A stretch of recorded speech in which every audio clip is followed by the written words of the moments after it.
But we need to be really careful.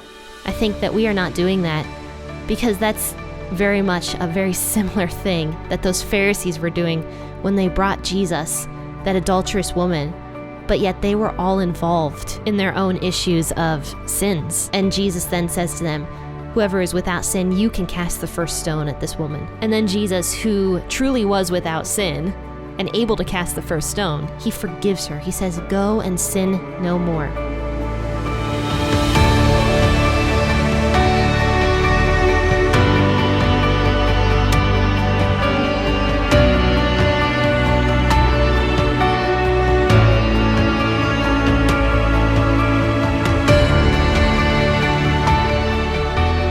Hey, faithful listener, grab your cup of coffee and experience the Bible in a way you never have before.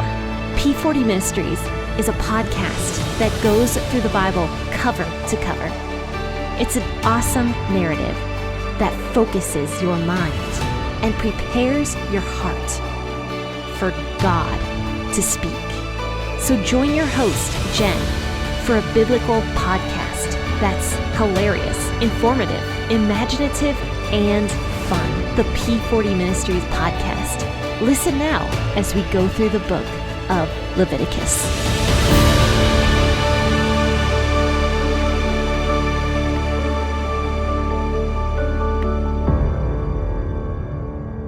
Hello guys, and happy Monday. Hope you all had a fantastic weekend and were able to have some rest and relaxation. But let's start the week off by reading the Bible. What do you guys think?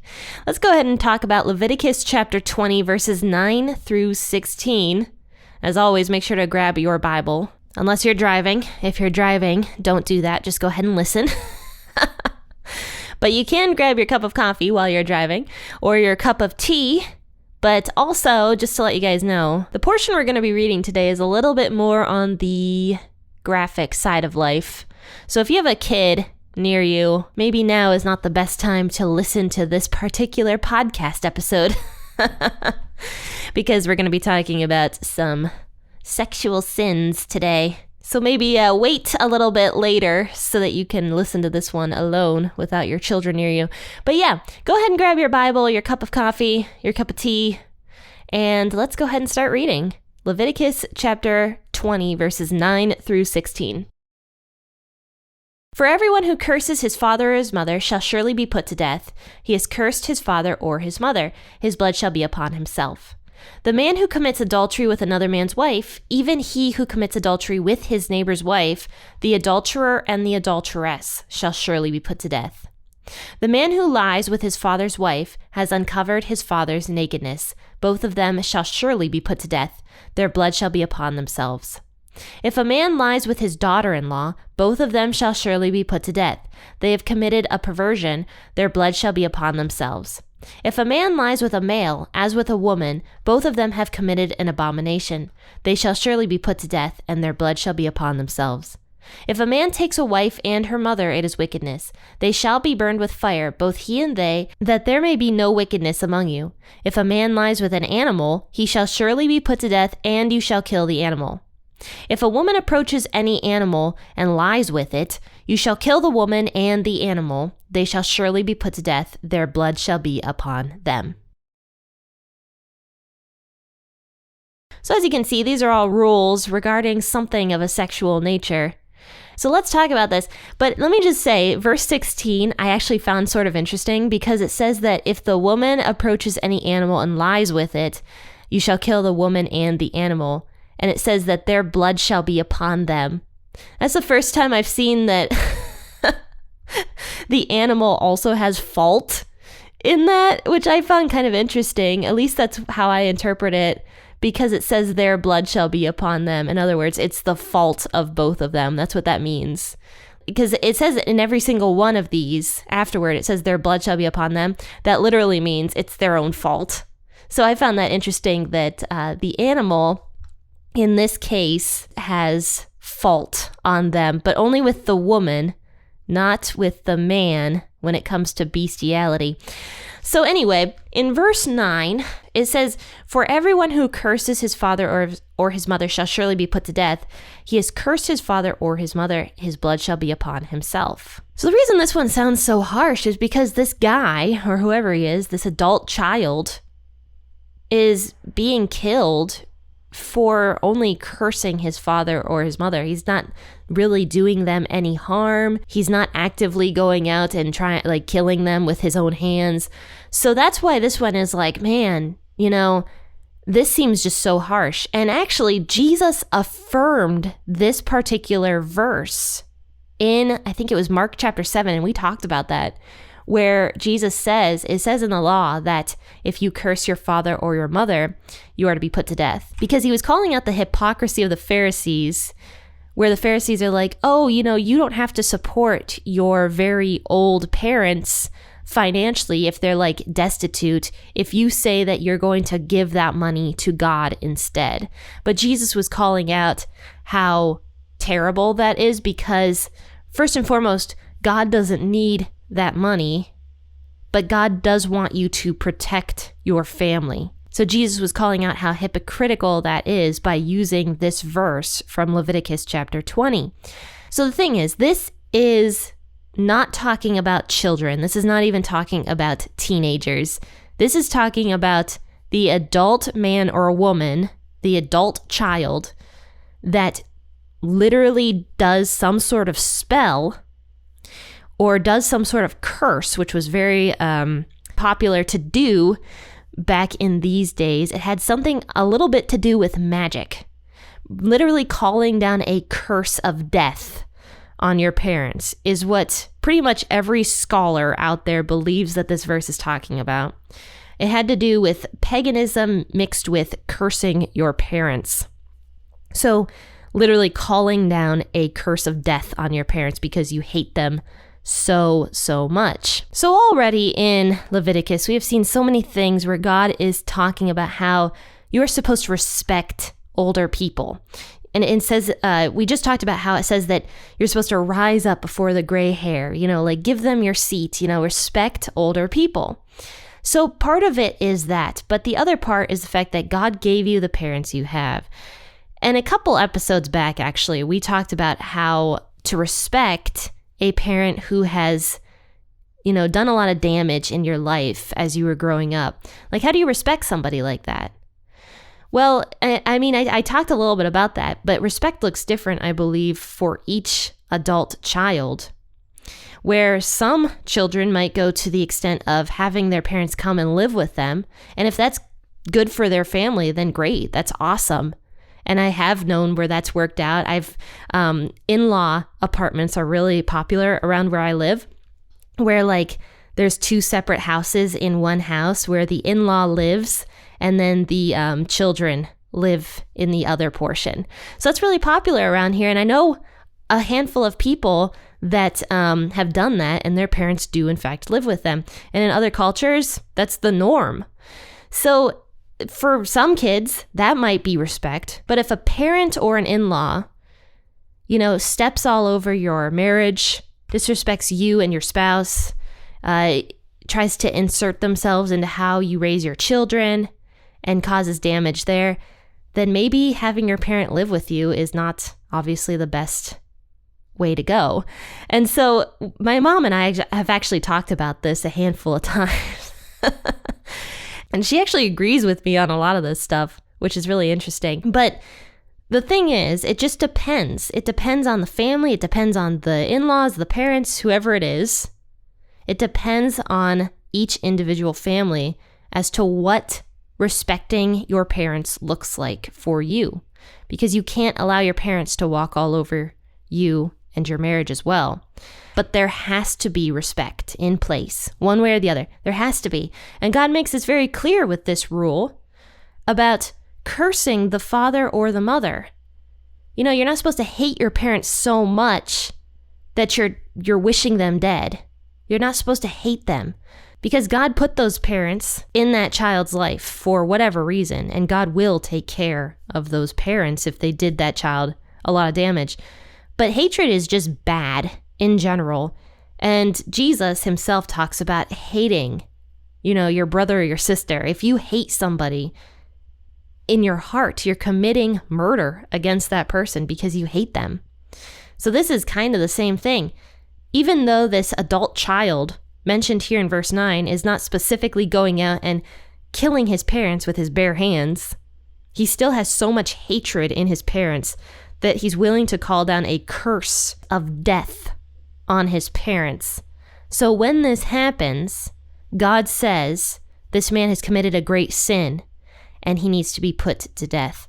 Now, one thing before I move forward, let's talk about what putting to death would have looked like back in these days, because I think that's very, very important as we move forward. So Deuteronomy gives us a little bit more insight into the death penalty and the rules that are put into place regarding the death penalty back in these days.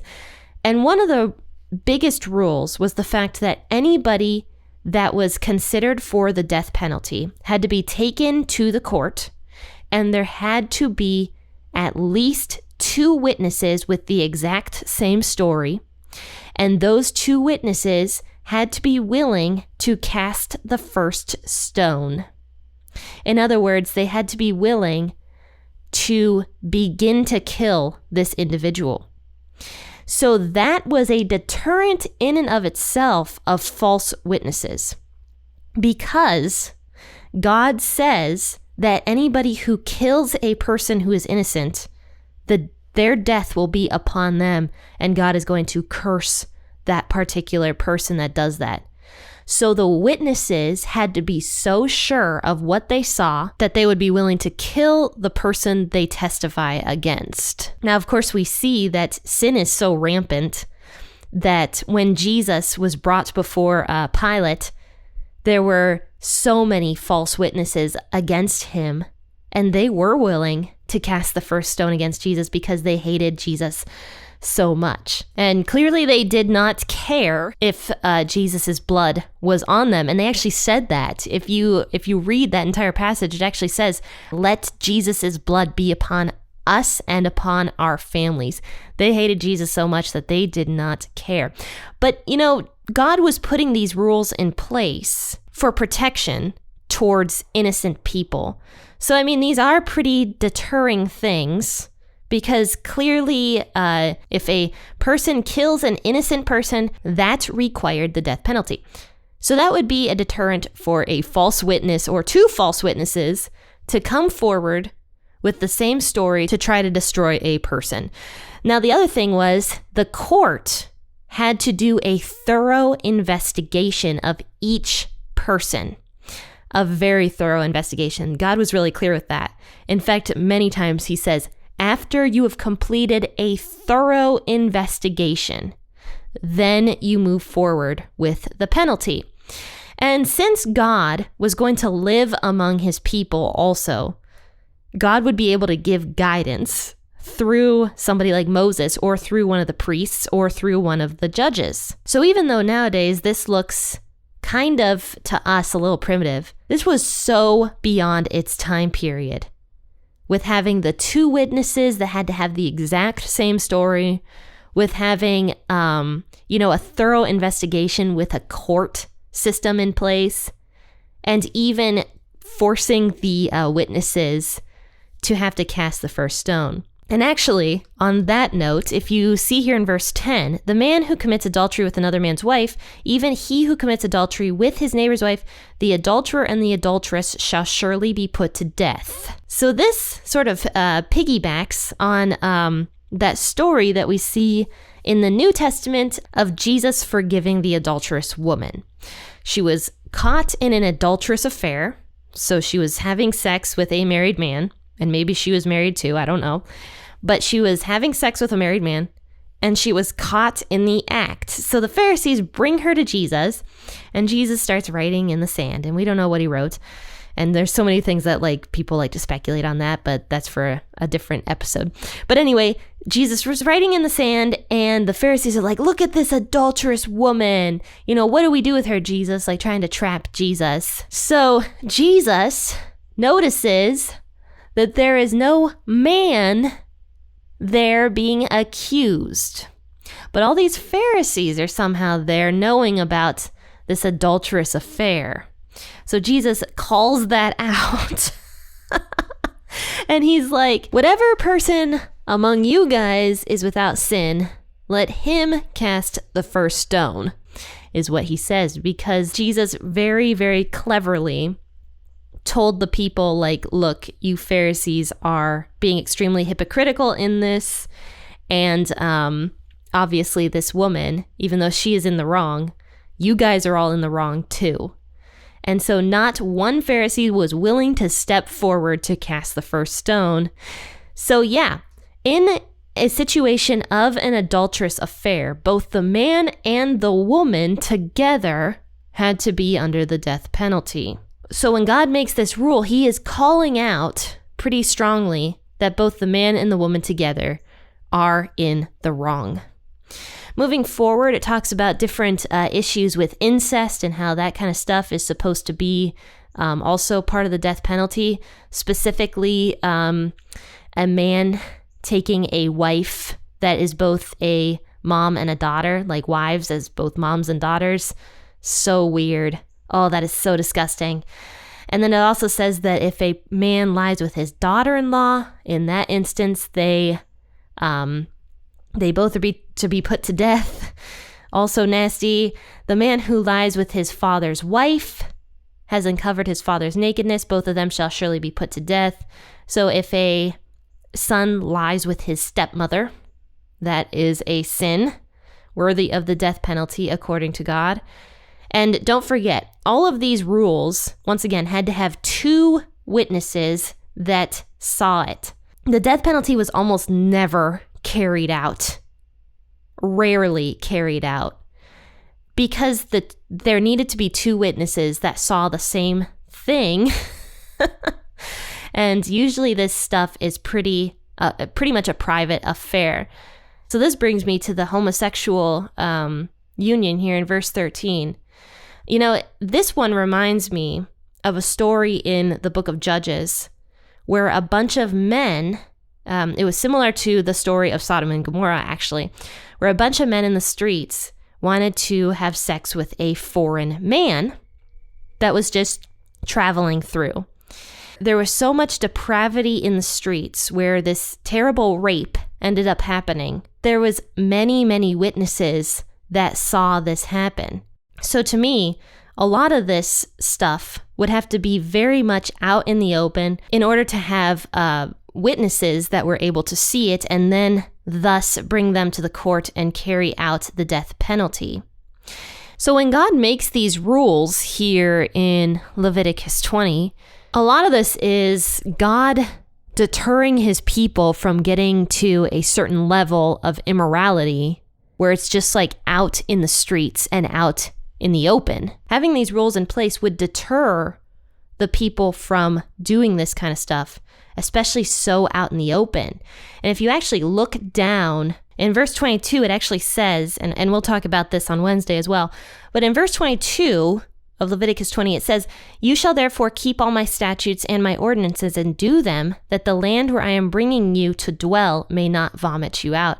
And then God even goes on to say that the people who were part of these lands, like the Canaanites and the Egyptians and the other places where God brought the people out of and delivered them from, these people all did these things, and these were the norm, like in the streets. And we talked about some of the paganism of the prostitutes in the temple, and the people would go have sex with them, and they thought that this stuff was holy, and God is showing the people this stuff is not holy. And I mean, I guess I don't need to go into this too much, but even America has rules for public indecency.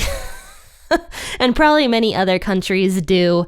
There is a rule that you are not allowed in America to publicly be indecent sexually with anybody, because it's just wrong. Children shouldn't be seeing that. Adults shouldn't be seeing that. Nobody should be seeing that. So to conclude, I'm going to say one thing, and this is going back to the story of the adulterous woman that I talked about earlier with Jesus. If any of us is without sin, then we can cast the first stone. But guess what? None of us are without sin. I've said before on the podcast, we are all sexually broken in one way or another. I think an issue I see in the churches, and I'm just going to call it out, is the churches really like to focus in on homosexuality, but then they like sweep stuff under the rug about adultery and pornography, where we see that if a man or a woman are lusting after another person in their hearts, they're committing adultery. Jesus says that so clearly. And then we like sweep stuff like pornography and adultery under the rug in our churches. And I have known families in the churches that have had their families broken over incestuous issues happening in their families. But incest here, God says, is worthy of the death penalty. But yet in the churches, we just want to, like I said, ignore that stuff because we don't want our families to look bad, but we want to focus in so strongly on homosexuality while just ignoring all this other stuff. And do I believe homosexuality is wrong? Well, yeah. I mean, I do. It's called out in scripture that it is wrong. But to me, it's a very hypocritical thing when the churches focus in so strongly on one sexual thing and ignore everything else. But we need to be really careful. I think that we are not doing that because that's very much a very similar thing that those Pharisees were doing when they brought Jesus, that adulterous woman, but yet they were all involved in their own issues of sins. And Jesus then says to them, whoever is without sin, you can cast the first stone at this woman. And then Jesus, who truly was without sin and able to cast the first stone, he forgives her. He says, go and sin no more. So that is what we need to be having a mindset towards, because Jesus is obviously the person we are supposed to imitate. I mean, Christian literally means little Christ. So we're supposed to be imitating Jesus. So we can't sweep some things under the rug and ignore them while focusing in on other things. We need to focus in on how Jesus handled situations, because Jesus is the embodiment of who God is. And God is loving. We look at this stuff in the Old Testament and we're just like, God is so mean, so mean. But then Jesus comes to earth, who is God in human flesh, and he is loving towards people while still following the law, while still following the Old Testament law. So he did it the right way. He was showing what it means to live a Christian life. And I actually just read a verse about this today, which is so interesting. It says, Colossians 1, verse 15, it says, Christ is the visible image of the invisible God. So in other words, Christ or Jesus really does embody who God is. He is the visible image of the invisible God. So he has the same beliefs, the same compassion towards people Jesus does as God the Father did in the Old Testament. And so I think we, as Christians, need to do our best to embody who Christ is more, because being more like Christ is being holy. So yeah, sorry this episode's a little bit on the longer side today, but there's so much I could talk about with this. And even though, you and I might read this nowadays and we're just like, oh, this seems so harsh, God, I don't believe is really a harsh God, and he's very forgiving and he's very loving. But he did put rules in place to deter his people from, not being holy, from sinning. So yeah, that's what we talked about today. But guys, join in tomorrow. We're going to be discussing more out of the book of Luke and talking about Jesus's ministry. So tune in then, 6 a.m. or whenever you wake up. But guys, happy listening and God bless.